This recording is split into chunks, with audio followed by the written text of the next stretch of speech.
Bismillahirrahmanirrahim. Qala al-musannifu rahimahullahu ta'ala wa nafa'na bihi wa ulumihi wa barakatihi fid dharain amin.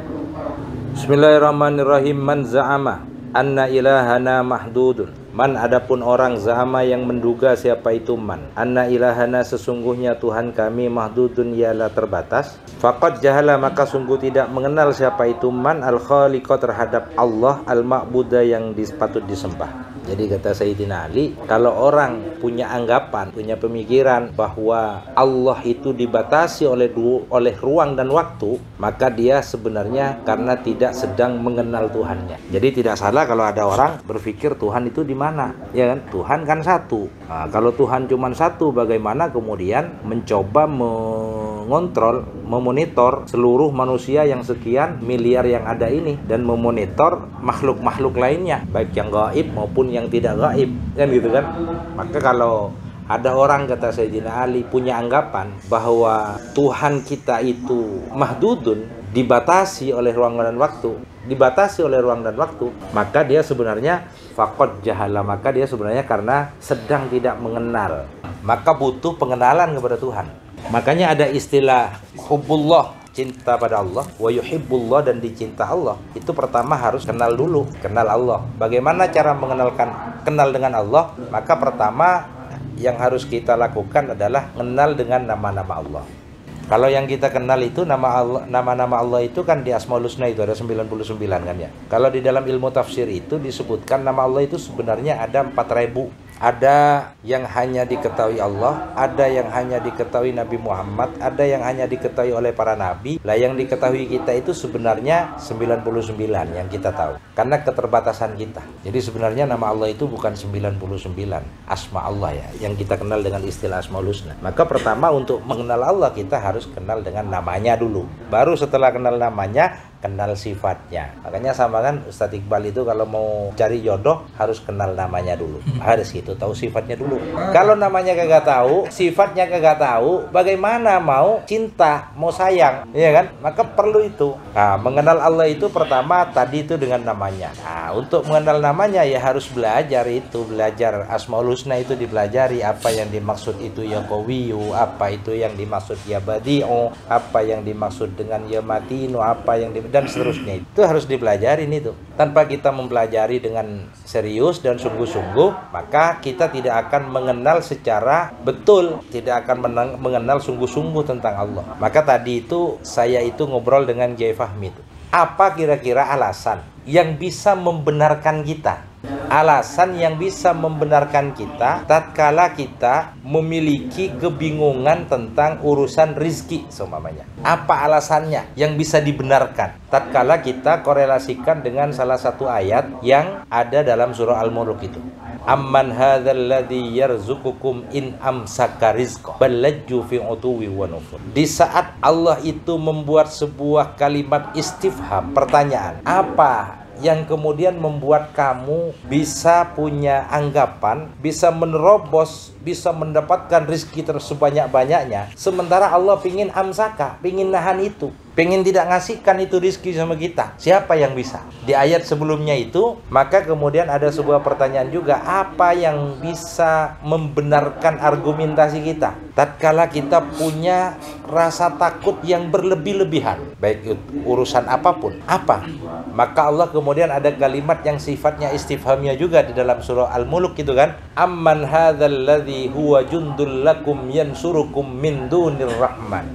Itu sebuah pertanyaan sebenarnya yang kemudian jawabannya iya ya. Kita ini nggak boleh terlalu takut, tidak boleh terlalu khawatir, dan kita tidak boleh terlalu pesimis, harus optimis gitu loh. Makanya nggak boleh, katanya siapa? Katanya Prabowo, kita harus optimis, tidak boleh pesimis. Kan begitu ya?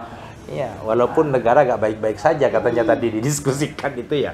Jadi kayak gitu. Maka Allah itu sekali lagi kata Sayyidina Ali itu tidak dibatasi oleh ruang dan waktu, sehingga tidak ada batasan yang bisa membatasi Allah. Waman zakara, waman, dan adapun orang zakara yang menyebutkan annal amakina sesungguhnya beberapa kemungkinan bihi terhadap itu Allah tuhitu yaitu pasti lazamathu maka niscaya akan menimpahu kepada man alhiratu apa itu kebingungan.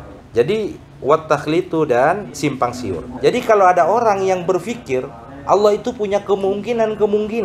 Allah mungkin begini, Allah mungkin begini, Allah mungkin begini. Artinya dia tidak kemudian meyakini Allah dengan sungguh-sungguh dan tanpa berpikir yang macam-macam, maka dia katanya al-hiratu wat takhlid. Dia akan mengalami kebingungan. Coba ada saya dengan sampean tuh mikirnya, bisa nggak ya kira-kira Allah begini ya? Bisa nggak ya Allah begitu kira-kira ya? Bisa nggak kalau kira-kira nerima doa kita padahal kita sudah berdoa? Ya tak? Mau nggak menerima doa kita kira-kira ya? Itu kan ada semacam kebingungan dan keraguan dalam diri kita. Padahal di Quran itu Allah dawuh ud'uni astajib. Kalimat astajib itu pasti dijawab oleh Allah, pasti dikabulkan oleh Allah kan? Iya. Cuma persoalannya kayak kemarin yang dikatakan Sayyidina Ali itu. Apa? Kata Sayyidina Ali itu ijabatahu lidda'ina syari'ah. Allah itu menjawab doanya orang yang berdoa itu syari'ah dengan cepat. Kemudian kenapa kita menganggap lama? Karena kita terburu-buru. Yang kemudian kemarin saya contohkan, kalau saya nih jalan dari sini ke sekolahnya Ustadz Asrori nih, ke Syekh Yusuf. Padahal durasi waktunya kalau jalan kaki nih 10 menit. Jalan biasa, kondisi saya tenang. Tapi karena saya harusnya tetap 10 menit juga kan. Tapi di tengah jalan saya ini merasa bingung itu, kok nggak nyampe-nyampe ya, kok lama banget ya. Padahal sama-sama 10 menit. Waktunya sama karena hanya keterburuan kita yang kemudian membuat kita menganggap itu lama. Gitu. Makanya kan kita buru-buru terus itu. Iya, Iqbal ya, buru-buru tuh. Buru-buru pengen cepet kaya kita itu. Buru-buru pengen cepet banyak duit ya. Perasaan juga. Iya, itu kan berbicara rasa. Kita ini kadang buru-buru pengen selesai dari masalah. Orang buru-buru pengen selesai dari masalah, padahal hidup itu sudah masalah. Hidup itu masalah. Hidup itu masalah. Makanya kalau orang hidup pengen selesai dari masalah, kagak bisa. Kenapa hidup itu masalah? Karena katanya Allah itu zuyyina linnasi hubbus syahawati minan nisa'i dan seterusnya. Kita itu pasti dihiasi dengan hal-hal yang yang masalah. Perempuan masalah. Iya kan? Coba bos, masalah nggak perempuan tuh bos? Masalah. Paling itu yang seneng itu cuman baru setelah akad senyum dapat 2 hari udah dimintain pajak itu sama istrinya kita. Ya kan? Apalagi masih dituntut, rekeningnya dipegang semua sama istrinya. Apakah gak cilaka itu malah? Tetapi huwa yaladapun Allah itu al-muhitu ialah meliputi bikulli makan dari setiap kemungkinan. Jadi Allah itu ya serba mungkin. Tidak mungkin enggak ada begitu. Nah yang begitu-begitu itu tadi itu belum mengenal Allah. Jadi cara mengenal Allah, satu, kita harus kenal namanya. Kemudian dan sifat-sifatnya. Allah itu punya sifat Rahman, Allah punya sifat Rahim, Allah punya sifat Ghafur. Makanya tadi saya ngobrol dulu sama Fahmi, kita ini hari ini jangan pernah berpikir dan jangan pernah berharap kita pengen masuk surga. Kenapa? Karena kita sudah ahli surga. Loh, ini sudah ahli surga masih berharap pengen masuk surga, bagaimana ceritanya? Kan orang masuk surga itu syarat awalnya itu harus la ilaha illallah Muhammadur Rasulullah, toh? Iya nggak? Syarat awal itu. Jadi sebenarnya kalimat la ilaha illallah Muhammadur Rasulullah itu adalah syarat untuk kita menghuni surga. Lah urusan kemudian kita sudah mau nyampe ke Jakarta, mampir dulu di Kalideres, kan nggak masalah bos. Mau mampir dulu di Tanah Tinggi kan nggak masalah itu. Yang penting nanti bakal nyampe di tujuan. Jadi la ilaha illallah Muhammadur Rasulullah itu adalah syarat pendaftaran pertama untuk menjadi penghuni surga. Loh, saya dengan sampean sudah daftar itu. Berarti kalau udah daftar pasti masuk. Nah, urusan masuknya ini kapan dibuka masuknya? Nah, itu bukan urusan kita itu gitu loh. Daftar ulang. Apa harus daftar ulang dulu atau bagaimana? Iya kan? Begitu. Nah, itu makanya penting kita itu satu untuk mengenal Allah itu dengan nama-namanya, dengan sifat-sifatnya. Maka tatkala kita kenal secara utuh tentang Allah, maka tumbuh nanti akan rasa cinta kepada Allah. Kalau sudah cinta kepada Allah, yaitu kita bakal jadi orang zuhud. Kita itu karena nggak cinta sama Allah, makanya kagak zuhud. Makanya kalau saya dengan sampean tuh, kita nih coba deh baca Quran tuh, terus pelajari Quran. baca ayat-ayat tentang orang fasik seumpamanya, baca tentang ayat-ayat munafik seumpamanya, terus diukur dengan yang kita kerjakan, kayaknya cocok amat ini. Kok masuk? Kita inventarisir tuh, tapi kita coba baca ayat tentang orang-orang soleh, kita baca ayat tentang orang-orang yang menjadi kekasih Allah, kemudian evaluasi, inventarisir, kayaknya nggak ada yang masuk sama sekali kita itu. Pertanyaannya sekarang, kalau begitu berarti tugas pertama kita adalah melakukan analisis SWOT. Analisis SWOT yang harus dilakukan, di mana kesalahan kita ini, problemnya apa, kan begitu itu penting tuh, lakukan analisis SWOT. Maka kalimatnya kalau di dalam Islam itu bukan analisis SWOT tapi muhasabah diri. Fa in kunta, maka jika ada siapa engkau shadiqon, ialah orang yang jujur atau benar, ayyuhal mutakallif, wahai orang yang sudah terbebani, liwasfir rahman, terhadap sifat-sifat rahmannya Allah, bi khilafit tanzil, dengan tanpa mengingkari apa yang diturunkan Allah, wal burhan, dan bukti-bukti yang ada. Maka kita itu akan dijadikan orang yang benar muslimnya kalau kita sudah mampu kemudian memahami sifat-sifat Allah dengan sungguh-sungguh, mengenal Allah dengan sungguh-sungguh. Jadi kan kalau kita itu kan masih muslim kira-kira, wong salatnya kita yang penting gugur kewajiban kok. Makanya kalau tadi saya diskusi dengan Fahmi itu, yang sering saya sampaikan, tugas kita itu cuma dua di dunia, nggak ada yang lain. Apa? Satu, ngelola alam sebagai khalifatullah fil ard. Ngelola alam itu dengan berdagang, itu kan bagian dari pengelolaan alam, memanfaatkan ciptaan Allah. Kambing boleh disembelih, kepalanya kita manfaatin, kita jual. Iya kan? Untuk apa? Fantasyiru fil ardi wabtaghu min fadlillah, itu salah satunya. Yang kedua adalah melakukan pengabdian. Maka kalimatnya kalimat budu. Kalau kata Mas ya ibadi, iya kan? Ibadi, berarti kita ini sebenarnya harus memposisikan diri sebagai budak. Budaknya siapa? Budaknya Allah. Budak itu kagak dibayar, bos. Orang ngabdi itu gak dibayar. Sementara kita sholat saja minta bayaran, sama Allah saja kita komersil, apalagi kepada sesama manusia. Ngimamin dibayar. Ngimamin harus dibayar. Makanya kata Imam Nawawi, kalau kita baca di At-Tibyan ada itu, Pak. Di At-Tibyan ada itu.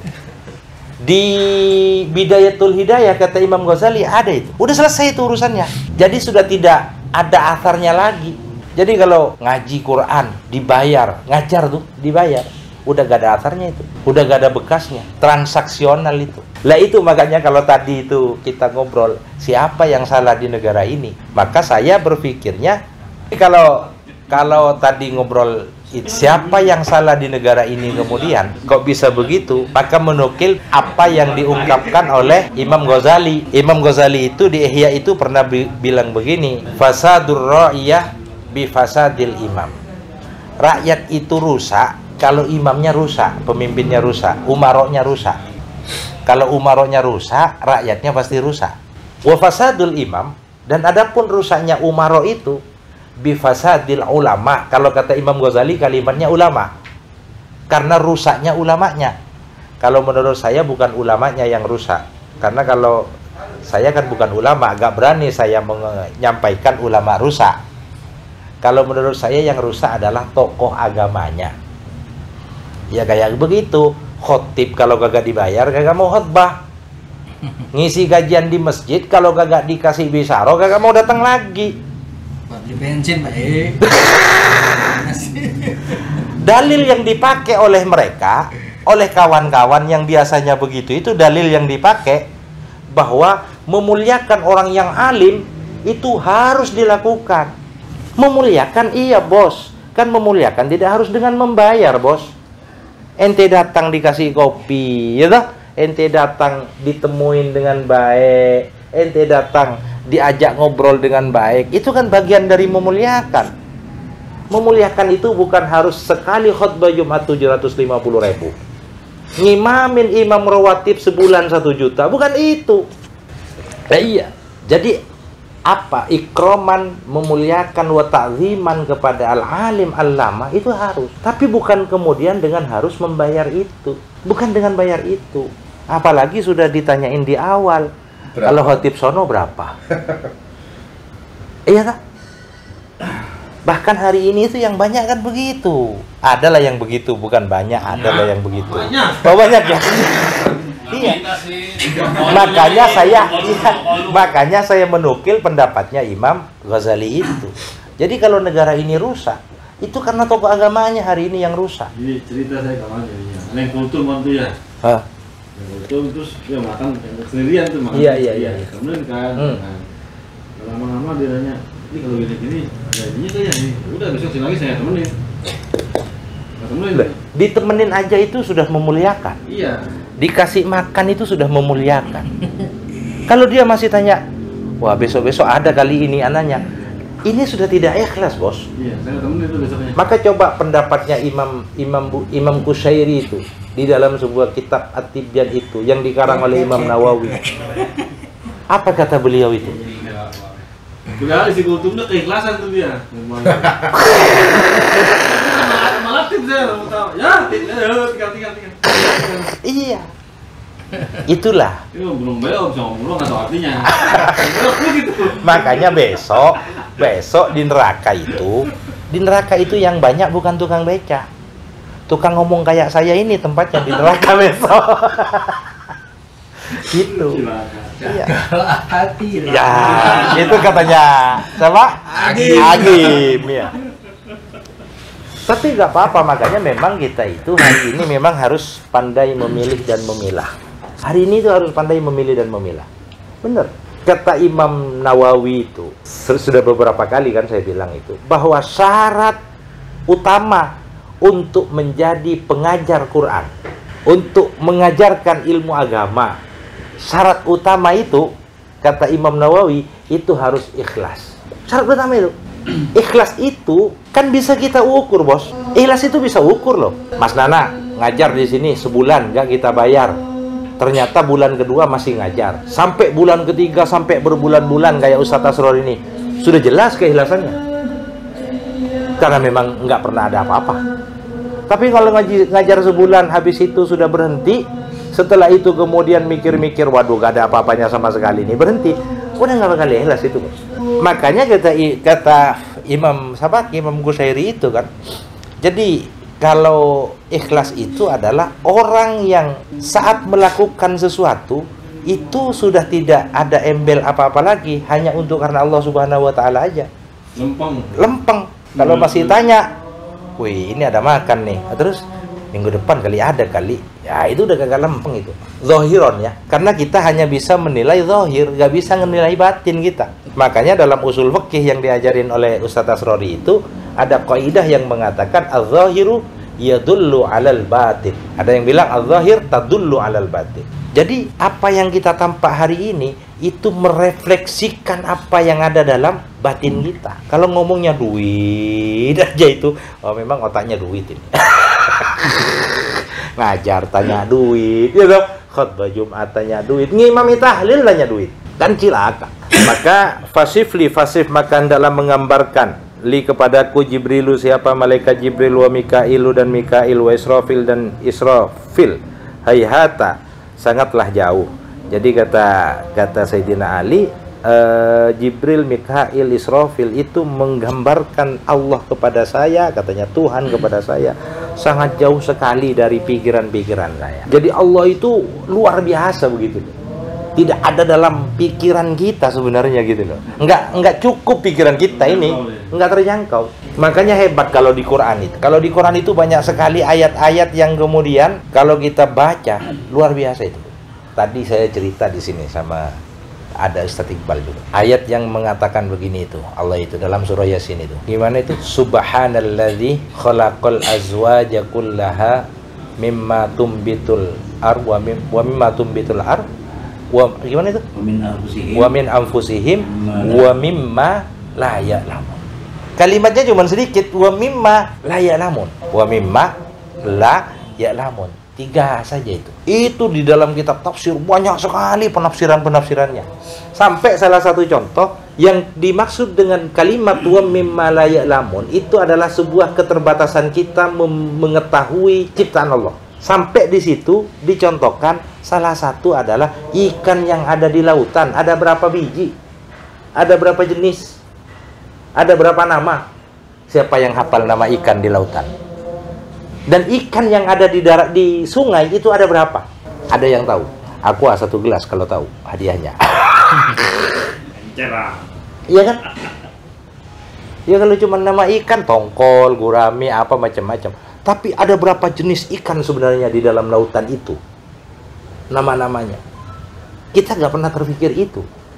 Artinya apa? Hebat Allah itu nyiptain itu. Dan dalam kitab tafsir itu, setiap jenis ikan itu punya bahasa masing-masing. Punya bahasa masing-masing. Jadi kira-kira kayak orang Sunda punya bahasa Sunda, orang Jawa kayak punya bahasa Jawa, begitu. Burung aja berapa merek burung. Sementara kita cuman bisa fa'ala yaf'ulu fa'lan, udah kayak orang paling bener aja. Ceramah ikhlas, tapi tanya bisaro katanya Mas Anak. Iya kan? Atau ajizu an sifati mahluki mithlika wallahu alam. Jadi itu ya kira-kira ya. Sahabat-sahabat sekalian, kita perlu mengenal Allah. Nanti dilanjutkan. Perlu mengenal Allah, habis itu perlu bangun hubungan yang baik dengan Allah itu.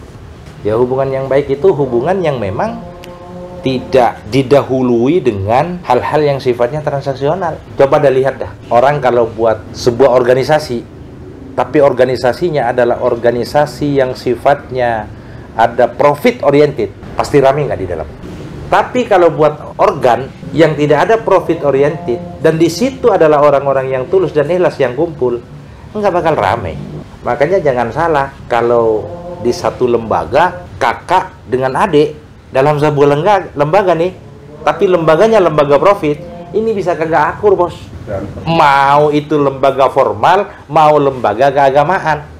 Kalau sudah berbicara profit, bisa tidak akur itu. Makanya kalau cuma beda pendapat, itu selesainya cepat.